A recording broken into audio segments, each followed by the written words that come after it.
It's the last month of summer and a great time to be in your garden. It's often hot, so consider working early mornings and late afternoons. It's also a more efficient time to be watering. In February, there's a great range of plants to put in your garden. Succulents are a popular choice because they look fantastic and they're so easy to care for. They come in a huge range of shapes and sizes and are happy inside or outside your home.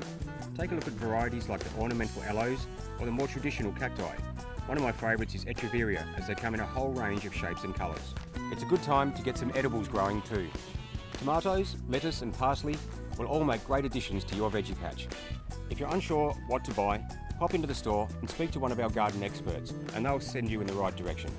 And don't forget about our perfect plant promise. All of our plants, other than seedlings, are guaranteed for 12 months. If you're not completely happy with them in that time, return them to the store with a receipt and we'll give you a full refund.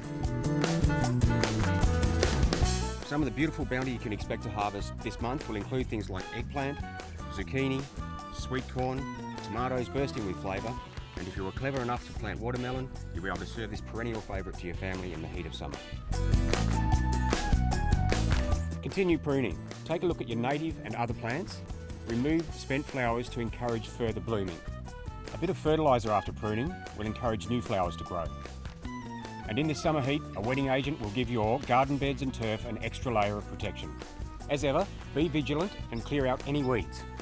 And if it's dry, make sure you're watering shrubs like gardenias, hydrangeas and ixoras. They'll be developing flowers and need plenty of water to look their best. Finally, a layer of mulch will protect plant roots and add some nutrients to help your garden grow.